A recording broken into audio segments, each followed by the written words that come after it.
स्वागत, खैर मकदम, अभिनंदन आप सबका चंडीगढ़ दूरदर्शन के आज के प्रोग्राम एक मुलाकात में। दर्शकों, जैसे कि आप जानते हैं कि चंडीगढ़ दूरदर्शन हमेशा आपके लिए कुछ ना कुछ ऐसी शख्सियतों के साथ मुलाकात करवाती है और कुछ मुलाकातें ऐसे छाप छोड़ जाती हैं कि आने वाली नस्ल के लिए वो एक प्रेरणा का स्रोत बन जाती हैं, क्योंकि जो शख्सियत हमारे मंच पे आपसे रूबरू होती हैं उन्होंने कुछ ना कुछ ऐसा किया होता है कि जिसके पीछे एक बहुत बड़ा इतिहास होता है। आज इस मंच पे, आज इस स्टूडियो में और आपसे रूबरू करवाने के लिए जिनसे आपकी मुलाकात करवा रहे हैं, उनके बारे में अगर मैं बोलना शुरू कर दूं तो प्रोग्राम ख़त्म हो जाएगा, लेकिन उनकी प्राप्तियां, उनकी अचीवमेंट्स, इनको बताते बताते जो उन्होंने एक अरसे से कमाई हैं वो आज आपके साथ हमारे साथ बैठ के यहाँ पे साझा करेंगे। तो नाम है उनका डॉक्टर शोभा कौसर और पूरी दुनिया में गुरु माँ शोभा कौसर के नाम से ये जानी जाती हैं।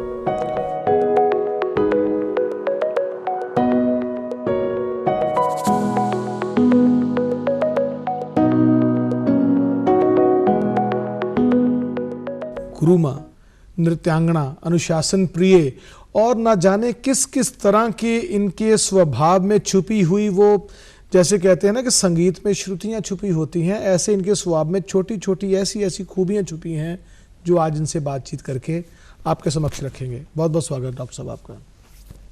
डॉक्टर शोभा कौसर तो हमें औपचारिक रूप में बोलना पड़ता है, लेकिन अगर मैं गुरु माँ बोलूँ तो ये एक शब्द बहुत उचित रहेगा आपके लिए। तो गुरु माँ से ही मैं शुरू करूँगा। गुरु माँ, आगरा से लेकर चंडीगढ़ तक का सफ़र किस तरह रहा? आगरा से जब मैं आई, मेरी शादी हुई चंडीगढ़ में, तो इतना खूबसूरत एक शहर था, है तो है, पर उस वक्त की बात अगर आप मुझे पूछ रहे हैं, कौन सी सन की बात है? 60s में। 60s में पहले मैं एक बार 59 में आई थी, एक मेरी परफॉर्मेंस थी यहाँ। फिर उसके बाद में जब 60 में मेरी शादी हुई और मैं यहाँ आई तो बहुत ही खूबसूरत, बहुत शांत और हरियाली, आमों की और अमलतास की हरियालियों वाला ये शहर था और इतनी पॉपुलेशन भी नहीं थी, तो बहुत ही नया शहर बसा हुआ था। जैसे कहना चाहिए नवेली नाम से मैं उसको संबोधित कर सकती हूँ कि बहुत ही और कुछ नई नई यहाँ आशाएं, नई नई बात, नई नई कुछ ऐसी रचनाएं, कुछ ऐसी ऐसी मन में कल्पनाएं होती थी कि ये करेंगे, वो करेंगे, इसको कल्चरल हेरिटेज बना देंगे, इसको यहाँ पर। और आपने बना भी दिया। और मैं अपने दर्शकों को यहाँ पे ये बात बता दूं कि प्राचीन कला केंद्र चंडीगढ़ एक ऐसा केंद्र है जिसमें हर साल 3 लाख विद्यार्थी शिक्षा ग्रहण करते हैं और बहुत से कंट्रीज़ में इनके संस्थान भी हैं, अलग अलग इनकी ब्रांचेस भी हैं। और उसी से संबंधित आज प्रश्न करते हैं गुरु माँ शोभा कौसर के साथ। गुरु माँ, प्राचीन कला केंद्र बनाने का ख्याल कैसे आया? हम लोग परफॉर्मेंस करते थे, कलाकार के रूप में। हम दोनों परफॉर्मेंसेस करते थे। Doctor M L Kausar? हाँ, मेरे husband M L Kausar ji और मैं कपल, जैसे शिव पार्वती है, राधा कृष्ण है, ऐसे कंपोजिशन किया करते थे। फिर मुझे नहीं, क्योंकि मेरे मन में ये ख्याल नहीं आया, उनके मन में ये ख्याल आया कि आने वाली जनरेशन के लिए अब हमें कुछ करना चाहिए। अगर हम दोनों परफॉर्मेंस कर रहे हैं तो कब तक करेंगे?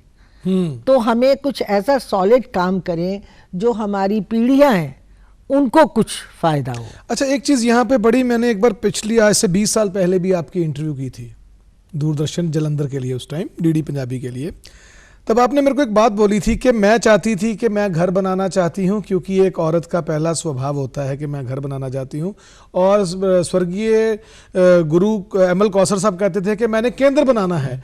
तो दोनों में बैलेंस कैसे चला? मतलब कितना उस टाइम चलता था कि कौसर साहब कहते घर का रहने दो, नहीं नहीं मैंने कहा मैंने पहले घर बनाना है, वो कहते केंद्र बनाना है। तो ये कैसे बैलेंस चलता था? मैं उससे छोटी थी थोड़ी, तो उनकी बात को नहीं डरती नहीं। अच्छा, डरते नहीं थे आप? लेकिन उनका मैं बहुत लिहाज, बहुत मान करती थी, क्योंकि उनकी जो भी सलाहें मेरी जिंदगी में आई, जो भी इन्होंने मुझे मोटिवेट किया, वो बहुत मेरे काम आया। जो आज भी मैं इस बात को उनकी बहुत शुक्रगुजार हूँ। ये मत करो, ये करो, ऐसा नहीं होना चाहिए, तुम आर्टिस्ट हो, तुम इस तरीके से तैयार हो, तुम इस तरीके से बिहेवियर करो, तुम बड़ी ज़ोर से हंसती हो, ऐसे करके कई बातें ज़िंदगी की जो बहुत अतरंग होती हैं उनको मैंने माना। पढ़ो, मैं सिर्फ 10वीं पास थी जब मेरी शादी हुई। 10वीं पास को मुझे कॉलेज में रख लिया। अच्छा कॉलेज जी। में मैं लेक्चरर लग गई।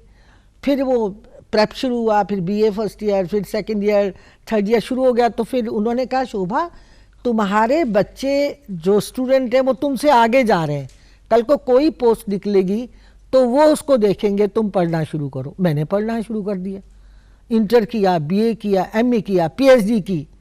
यानी कि जो कुछ किया आपने शादी के बाद किया। शादी के बाद मैं तो हाँ डांस करती थी शादी से पहले। जी जी। और कहते हैं कि मैं अच्छा करती थी। यूपी कहते में नहीं है, नाम- ये सच्चाई है और प्रत्यक्ष को प्रमाण की जरूरत नहीं है। आप बहुत अच्छा करते हो। एक प्रश्न है, आज भी आप करते हो नृत्य? अभी मैंने पिछले हफ्ते किया है। क्या बात है। आज़ादी के जो 75वां साल है, मुझे दिल्ली से अप्रोच किया था कि आप, तो उसमें मैंने झांसी की रानी और 2 पैट्रियोटिक सॉन्ग्स पे मैंने क्लासिकल बेस्ड मैंने डांस किया है। गुरुमा, उम्र के इस पड़ाव में आज भी कितना रियाज करती हैं आप? मैं घंटा सवा घंटा कर लेती हूँ। अभी भी? टाइम ही इतना होता है, केंद्र को वहाँ की एडमिनिस्ट्रेशन भी थोड़ी सी देखती हूँ, फिर घर भी देखती हूँ, फिर मुझे खाना बनाने की एक बहुत बड़ी एक रोग है ये।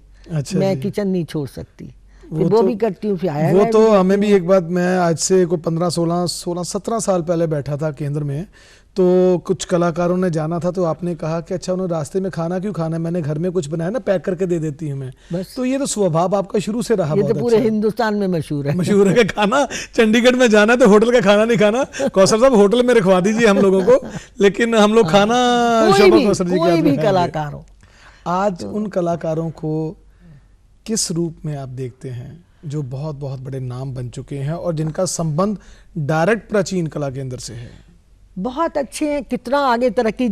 हर कलाकार 25-26 साल के होंगे जब हमारे आए होंगे, जी। और अब वो भी मेरी तरह माशाल्लाह खासी उम्र के हो माशाल्लाह गए क्या, हैं। सुभान अल्लाह, माशाल्लाह। ये तो वो हो गए तो सब। पर आज भी जो तेज है आपके चेहरे पे, ये आपका, आज भी जो आभा है, जो नजर आ रहा ये है, आपका, आपकी इज्जत अफजाई है, आपका प्यार है, आपका मान है। नहीं गुरुमा, लेकिन हर इंसान की वक्त के साथ साथ बहुत से चेंजेस आते जाते कुछ हैं। नृत्य की बात करनी शुरू करें, क्योंकि अगर आपसे बातें करेंगे तो बातों के बीच में फिर हम आपको ले आएंगे अभी आपकी बहुत निजी सारी जिंदगी बातें को। इतने सालों की। सही बात है। तो गुरुमा, नृत्य जो हमारी आज की जनरेशन, आपके पास अभी भी छोटे छोटे बच्चे आते हैं, आप उनको किस रूप में देखते हैं? देखिए, जैसे जो बच्चे आते हैं उनमें से मुझे बहुत जल्दी ये पता लग जाता है कि ये बच्चा बनेगा। वाह। एक तो बच्चे आते हैं जी, हम डांस सीख रहे हैं प्राचीन कला केंद्र में, या हम मिसिस कौशल से सीख रही हैं, हम समीरा से सीख रहे हैं, वो एक अलग बात होती है। उनमें से कितने बच्चों के दिमाग में भगवान की कृपा बैठेगी या किस हद तक वो इसमें रमेंगे, ये मुझे पता लग जाता है बच्चे का। मैं कल परसों बैठा था दिल्ली में, एक वैदिक परंपराओं की जो पढ़ाई है उसका एक संस्थान मेरे दोस्त ने खोला, तो वहाँ पे उन्होंने मेरे को बोला कि जैसे महाभारत में बोला जाता था कि अर्जुन को नृत्य सीखना पड़ा। हाँ, तो मैंने कहा कि 3-4 ब्यूरोक्रेट भी बैठे थे साथ में मेरे, तो बता रहे, कहते उनको नृत्य क्यों सीखना पड़ा। मैंने कहा जी मुझे इस चीज़ का पता नहीं है। वो कहते जो सबसे बड़ा वो निशानेबाज होगा, उसको अपनी बॉडी को ट्विस्ट करने के लिए, बॉडी को मूवमेंट देने के लिए अगर वो एक नृत्यक होगा तो वो बहुत बड़ा निशानेबाज बनेगा। आपको क्या लगता है कि ये इतना बॉडी के लिए ज़रूरी है नृत्य? देखिए, ये भी एक जिसे कहना चाहिए, डांस का संबंध हर एक सब्जेक्ट से होता जी। है, चाहे वो हिस्ट्री हो, साइकोलॉजी हो, ज्योग्राफी हो, सोशल, सबसे।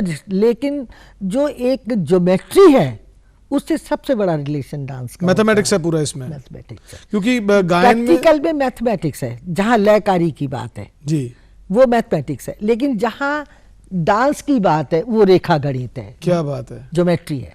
अगर वो ज्योमेट्री के हिसाब से अंग नहीं बनेगा, जी जैसे कहते हैं ना, एक सरल रेखा अगर दूसरी सरल रेखा पर खड़ी हो वाह, तो 90 डिग्री का कोण बनता है। बिल्कुल तो ठीक है। यही अगर यूं बनेगा तो गलत है, ऐसे बनेगा तो गलत है, वो ऐसे ही बनना चाहिए। तो ये जो मुद्राएं होती हैं हाथ में कुछ इस तरह करने वाली, जैसे अलग अलग मुद्राएं होती बहुत हैं, है। तो इन मुद्राओं का मान लीजिए मैं दिल्ली इंटरनेशनल एयरपोर्ट पे इस तरह की बहुत सी मुद्राएं बनी हुई हैं। अराल हस्त बोलते हैं इसको। इसको क्या बोलते हैं? अराल हस्त। अच्छा जी, तो ये सारी मुद्राएं ये हमारे नृत्य से निकली हैं। तो इन मुद्राओं का अलग अलग क्या कुछ एक बताइए मैं हमारे बताती दर्शकों को। हूँ, जैसे ये पताका मुद्रा है, हम इसे पताका मुद्रा, ये पताका मुद्रा जो है ये दरवाजा खटखटाने में, आशीर्वाद देने में, थप्पड़ लगाने में, जी है ना, इनके काम। हर एक इंसान, देखिए आप मेरे से बात कर रहे हैं ना, इसमें नाच है जो आप बात कर रहे हैं। जिस तरह आप अपनी नेत्रों से मुझे देख रहे हैं, इसे हम समदृष्टि कहते हैं। समदृष्टि। अगर मैं यूं देख के आपकी तरफ देखूं तो ये सांची दृष्टि है। वाह। अगर ऊपर कुछ हो रहा है तो उल्लोकित दृष्टि है, नीचे कर लो तो ये अवलोकित दृष्टि है। तो 8 भेद इसके नाट्य शास्त्र में माने गए आंखों के। जी। आंखों की जो पोजीशन है, इसके सैकड़ों मुद्राएं हैं, जबकि हमारे कथक में 23 मुद्राएं एक हाथ की हैं, दोनों हाथों की में हम अंजलि ये नमस्कार करते हैं, जी। है ना। जी। ये भी एक पोज है, सर्पियान, है ना। तो ये मुद्राएं जो हैं ये डांस की मूक भाषा है, बिना बोले भाव को समझे। अब कोई गूंगा होगा तो कैसे बोलेगा, बोल नहीं सकता ना। हाँ, शिखर हस्त है, क्या बात है। पानी पी रहा है, ये व्याघ्र हस्त है, ये सब फूल, इसका मतलब वो रौद्र फूल रूप मांग किस रहा। तरह। ओहो हो। और एक चीज इसमें आती है कि जब मान लीजिए आप किसी युद्ध कला में, तो युद्ध कला का कोई वाक्य आ जाता है तो उसको किस तरह आप उसको निभाते हैं? देखिए उसमें वीर रस भी होता है, जी। उसमें रौद्र रस भी होता है, और जब वो युद्ध अंत तक आए तो बीभत्स रस भी होता है। अब आप मुस्कुरा के श्रृंगारस में तो तलवार नहीं चला सकते ना। अगर आप तलवार चलाएंगे तो ऐसे चलाएंगे, ऐसे ऐसे चलाएंगे, जी बिल्कुल। है ना। तो उसमें भाव भी ये अभी मैंने झांसी की रानी किया था पिछले हफ्ते, उसमें मैंने झांसी की रानी का ये एक छोटा सा प्रसंग किया था। आप हमारे दर्शकों को बताएंगे। जब वो मैंने वो कहानी नहीं की कि जब उसके हस्बैंड की डेथ हो जाती है, बहुत दुखी होती है, तो छोटा सा बच्चा होता है उसका, तो बच्चे को प्यार कर रही है, तो उसको दूर से शंखनाद की आवाज़ आती है, युद्ध की चीख पुकार की आवाज़ आती है। तो उसको प्यार करते करते ना देखती है, क्या हुआ, क्या हो रहा है, ये कहाँ से ये आ रहा है। उसके बाद वो क्या करती है, बच्चे को छोड़ के, और फिर वो सब जेवर एवर उतार के अपना, और वो अपना युद्ध की वो पहन लेती है, और तलवार उठा के ये करती है, और फिर बच्चे को वो पीठ पे बांध के फिर वो तलवार लेके, फिर जब देखती है युद्ध ज़्यादा छिड़ता है तो जो घोड़े की लगाम होती है वो दोनों मुंह दबा के दूसरी तलवार, मतलब वो फिर उसका जो रुद्र रूप है, और जो आपकी आंखों में इस टाइम नजर आ रहा है, ये बस ये। और स्टेज पे कुछ बात भी और होती है, अभी तो मैं सोफे में बैठी हूं। नहीं, ये हमारे लिए ये भी बहुत बड़ी बात है, क्योंकि कलाकार का क्या है, कलाकार जब कला का मतलब ही एक पल होता है, जो हमें संस्कृत में बस उस भीग जाना उस करैक्टर में। मेरे को पता चला, जैसे कहते हैं संस्कृत में किसी शब्द का पर्यायवाची अर्थ नहीं है, कला है मतलब पल, इस पल में जो आपने हमें दे दिया यही कला है। बस वो फिर वो उसका दिखाते हैं कि खूब युद्ध करके वो किसी के हाथ में नहीं आना चाहती, उसकी आंख पे ना तीर लगता है तो आंख फूट जाती है, तो वो तलवार फेंक के आंख को दबा के फिर वो लड़ती है, और फिर वो मर जाती है। खूब लड़ी मर्दानी। हाँ, वो जब मरती है तो जो उसका अपने बच्चे से बात करना है कि जो मेरा देश है उसके लिए जो मेरी ममता से बड़ा मेरा फर्ज है, मैं तेरे लिए कुछ कर नहीं सकी, तू मुझे माफ कर दे। वो छोटा सा बच्चा उसको प्यार कर रही है, आंख फूट गई है, खिसक खिसक के उसको पकड़ना, उसको छूना, उसके हाथों को चूमना, उसके, तो उससे कहती है कि मेरी ममता से बड़ा मेरा जो पूरा करुणा रस आ गया उसमें ममता का भी एक रस आ गया, मातृत्व आ गया पूरा उसमें। तो कितना उसमें वो आ गया। क्या बात है। गुरुमा, घराना आपका मैं एक बार दर्शकों को, हमें तो पता है लेकिन दर्शकों को बताना चाहता हूं। जयपुर घराना है, और मैं अपने घराने के लिए, मेरा घराना मुझे बहुत प्रिय है। तो वीरस से प्रेरित है वो? नहीं, वीरस से नहीं, ये भी एक मिथा है बात। अच्छा, मिथा है ये? हाँ, थोड़ी सी, जी। क्योंकि घराने जो कथक नृत्य है वो निकला राजस्थान से। जहाँ जहाँ जो चले गए उनका असर वहाँ की संस्कृति का पड़ गया। कलाकार निकले नहीं, एटलीस्ट रोटी पानी के लिए तो निकलना ही था, अपनी रोजी रोटी के लिए। तो जो लखनऊ बसे वो मुगल राजाओं के संरक्षण में आ गए, तो उसमें नज़ाकत, नफासत, ग्रेस, भाव, रिझाने की बातें आ गई। घराने तो 3 माने जाते हैं, तीन है, जयपुर घराना। मैं बता रही हूँ, जी, 2 जी। घराने पहले बने। अच्छा, पहले लखनऊ और लखनऊ, और जयपुर क्योंकि हिंदू राजाओं के उसमें रहा, तो उसमें शिव वंदना और शिव परन और ये राम जी की कोई कृष्णा, लेकिन उसमें भाव थे पर वो सात्विक थे। अगर राधा कृष्ण के भी भाव होंगे ना, तो राधा का जो कृष्ण के प्रति ना एक श्रद्धा वाला। एक थोड़ा सा उनके बारे में हमारे दर्शकों को राधा कृष्ण जी के बारे में कुछ बताइए अपने भाव के माध्यम से, क्योंकि भगवान श्री कृष्ण खुद बहुत बड़े वो एक नृतक थे। जैसे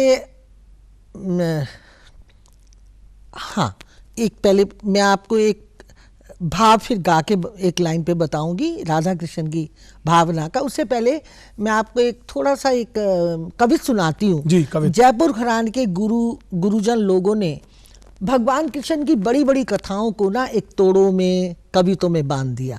ये जयपुर घराने की खासियत है। और उनको बांध के उस पूरी कथानक को उन्होंने उसको तोड़े के रूप में बांध दिया। जी, उदाहरण के तौर पे एक बड़ी प्रचलित कथा है, मैंने पहले भी किसी इंटरव्यू में बोली है कि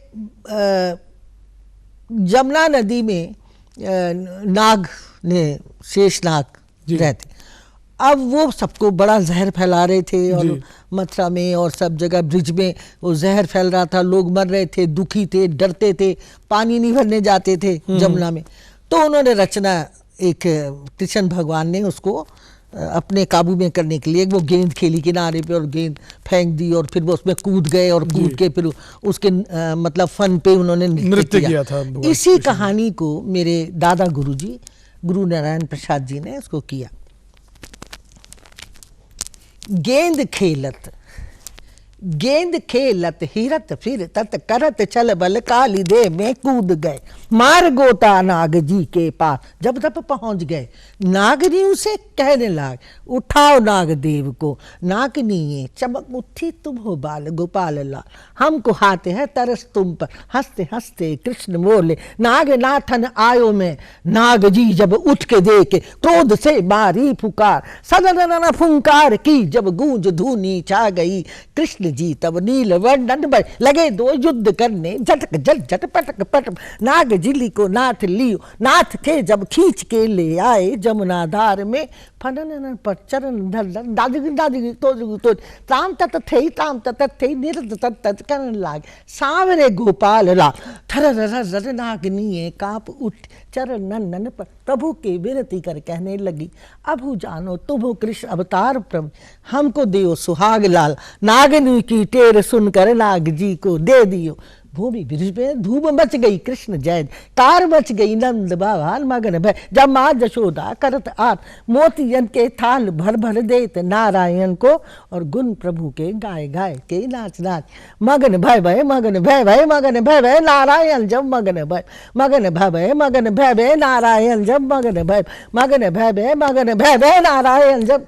क्या बात है, क्या तो बात है। इस कविता को एक कहानी इतनी बड़ी है, ब्रिज की कहानी है जी, कि ग्वालों के साथ खेल रहे हैं और फिर इधर उधर देखा और फिर फेंक दी। तो ग्वालों को तो पता नहीं मेरी माँ मारेगी, गेंद लेके आओ, ये करो, क्या किया। हम लोग जो करते हैं गत भाव में वो करते हैं, जैसे धाती धेणे धेणे धाती धेणे धेणे धाती धेणे धेणे धाती धेणे धाती धेणे धेणे धाती धेणे धेणे धाती धेणे धेणे धेणे धेणे धाती धेणे धेणे धाती धेणे धाती धेणे धेणे धाती धेणे धाती धेणे धेणे धाती धेणे धार धा। अब लेके आ, तूने मेरी तू जा, वो सब ग्वाले उनको तो नहीं पता ना भगवान ने लीला रची है। वो कह तू बड़ी लेके आ, तूने गिराई है हमारी। दिन दिन धा तिरे दिन दिन धा तिरे दिन धा तिरे दिन ता धा कदिनता कदिनता कदिनता दिन कदिन दिन धा कदिनता कदिनता कदिनता दिन कदिन दिन धा कदिनता। वो कृष्ण भगवान फिर उसको नाचते हैं। क्या बात है, ये कथा कवित्व, क्या बात है। ये जयपुर घराना है। गुरुमा, अनुशासन जो है नृत्य की पहली और आखिरी, अनुशासन से शुरू होता है और अनुशासन पे ही खत्म होता है। जैसे सूरज अपने नियम से चलता है, उसी तरह नृत्य अपने अनुशासन से चलता है। अनुशासन की अहमियत आज के विद्यार्थियों में कितना देखते हो आप? सच्ची सच्ची को सच्ची, आपसे, आपके मुंह से जो निकल रहे वाक वो सत्य ही है। मुझे इतनी और बड़ी हूँ, मुझे समझ के बोलना चाहिए। नहीं, जिस पड़ाव पे आप हैं आपके मुंह से सत्य ही निकलना चाहिए। हमारा संगीत, हमारी संस्कृति, हमारा जो कल्चर है, ये हर स्टेट में फर्क है। जैसे अगर यूपी में देखिए तो वहाँ का माहौल अलग है संगीत के लिए। बंगाल में देखिए वो लोग पागल हैं संगीत के लिए। मद्रास में देखिए क्या बात है। पंजाब में मैं आई जब, तो अब बिल्कुल नहीं था। ये आप सत्य बात कर रहे हैं। बिल्कुल मतलब डांस का तो डांस था, भंगड़ा, गिद्दा, लुड्डी, ये सब था, जुगनी, ये सब था, फोक। क्योंकि देखिए नाच तो एक वो भाषा है, जब उमंग से मन भरा हुआ हो तो आदमी थिरकता है। अब किस रूप में थिरकता है आप ये नहीं कह सकते। जैसे किसी बच्चे को कोई प्यार से चीज मिल जाए तो करता है ना, तो हिल रहा है, मूवमेंट है ना कुछ के, मुझे ये मिल गया जो मैं चाहता था। किसी लेडी को कोई जेवर मिल जाए, कुछ मिल, जो वो चाहती है, बुक कोई भी चीज हो तो वो झूम जाएगी, चक्कर लगा लेगी। यही डांस है, मन की उमंग डांस है। पर क्लासिकल जो फॉर्म थी वो यहाँ नहीं थी। यही मैं प्रश्न पे आने लगा था कि इतने बड़े चैलेंज को आपने स्वीकार कैसे किया? बहुत मुश्किल पड़ी। ये बहुत बड़ी बात है कि आपने प्राचीन कला केंद्र जैसा कि ऐसा केंद्र तैयार किया। और चंडीगढ़ की तो लोगों को वरदान है ही है, ये नॉर्थ इंडिया को वरदान है। विदेशों में आप इतने, इंग्लैंड चले जाइए, अमेरिका चले जाइए, कहीं चले जाइए, आपका केंद्र है। तो ये चैलेंज इतना बड़ा आपने और स्वर्गीय मदन लाल कौसर जी ने कैसे लिया कि चंडीगढ़ में ही मैंने केंद्र बनाना है?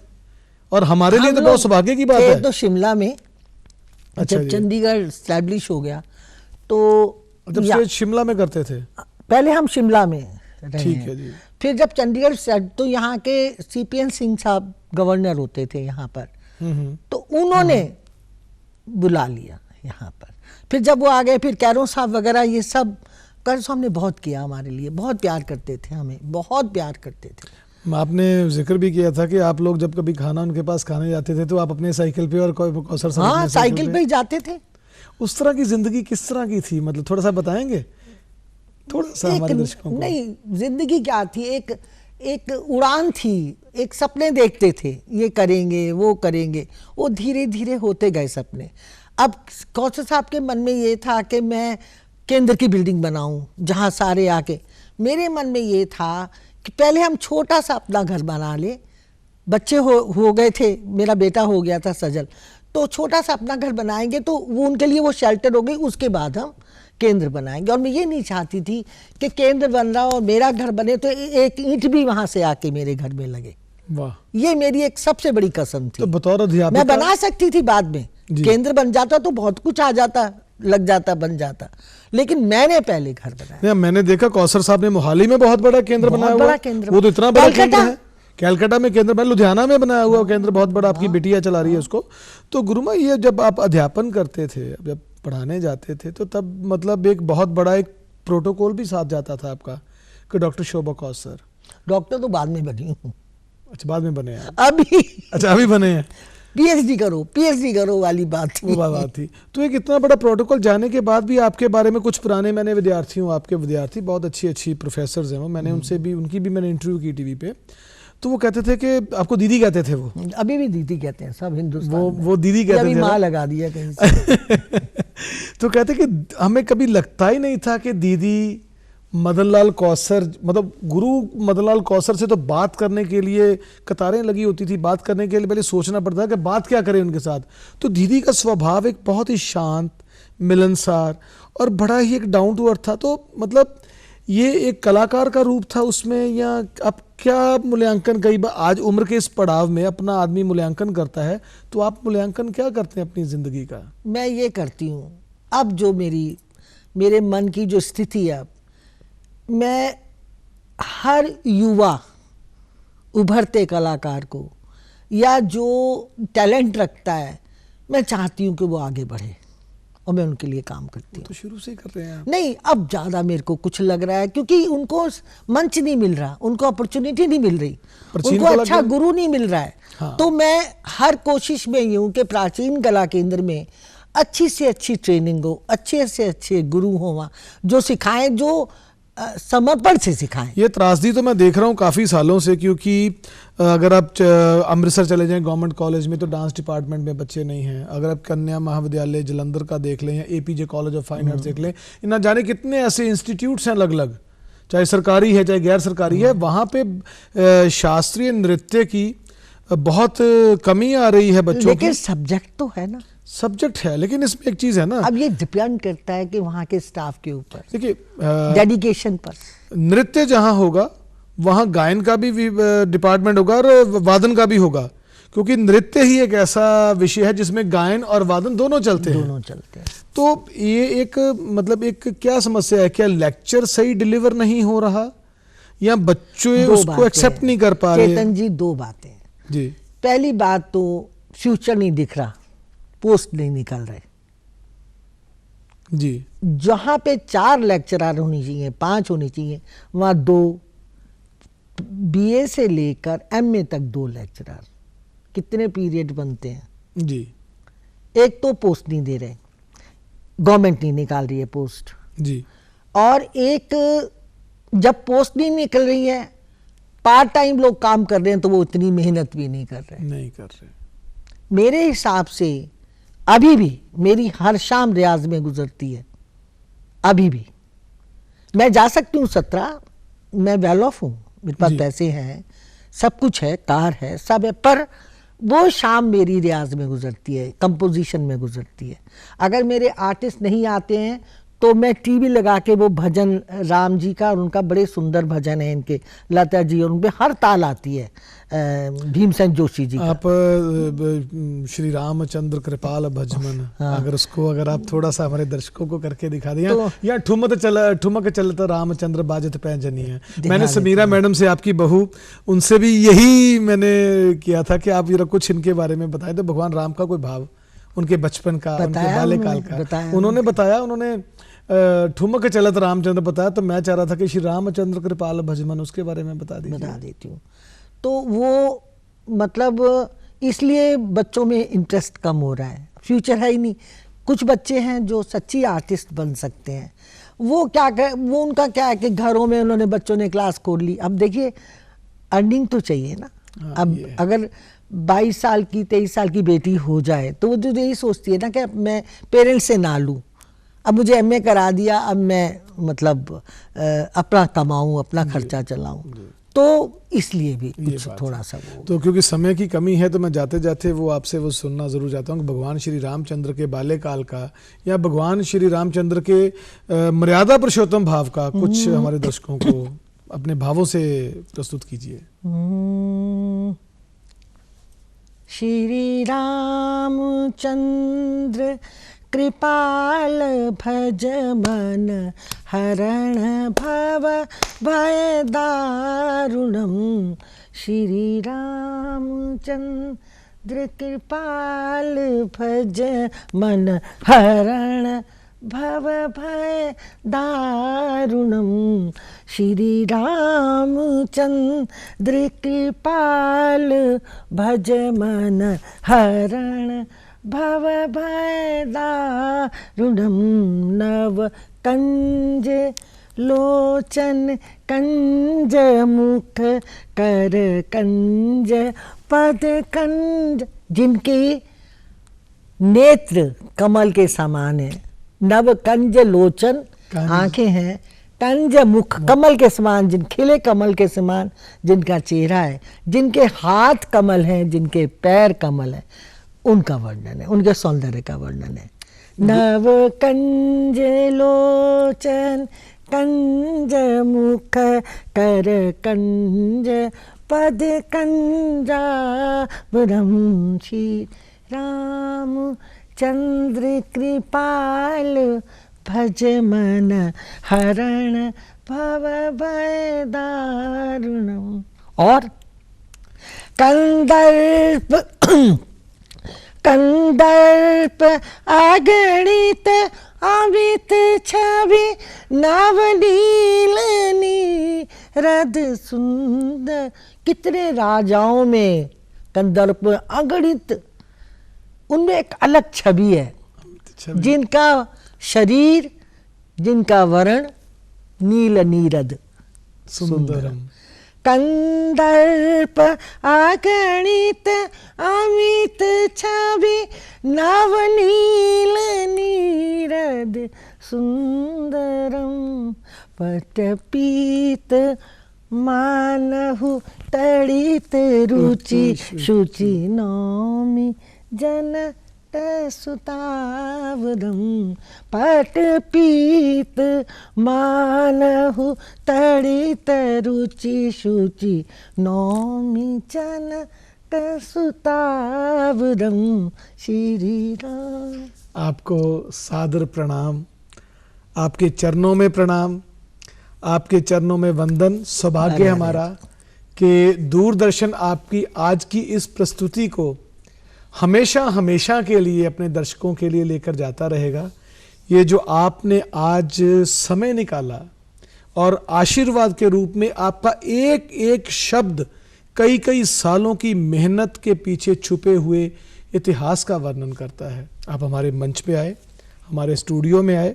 मैं भी आपका धन्यवाद करती हूँ, दूरदर्शन का भी, कि मुझे बुलाया यहाँ, कुछ मेरे विचार सुने, अच्छा दूरदर्शन तो लगा आभारी और है। आपके पूछने का, वाह क्या बात है, वाह चेतन जी बहुत अच्छे। आभारी हैं आपके। और आज ऐसा लग रहा है कि इस मंच के ऊपर साक्षात जो कला की देवी है, अरे रे रे, वो कला की देवी का एक रूप आप में जो नजर आया, हम शत शत नमन करते हैं। और इसी बात से हम इजाज़त लेते हैं अपने दर्शकों से कि आज की इस प्रस्तुति से जो भाव नज़र आए हैं और जो कथक करने वाले विद्यार्थी हैं या गुरु हैं, उनको एक नई दिशा मिली होगी, एक नए विचार मिले होंगे। डॉक्टर शोभा कौसर कहना पड़ रहा है मुँह से, क्योंकि एक औपचारिकता है नाम लेने की। और गुरु माँ हम कहेंगे इनको, क्योंकि नृत्य की गुरु हैं। तो गुरु माँ, आप हमारे मंच पे आए, हमारे स्टूडियो पे आए, आपका बहुत बहुत धन्यवाद।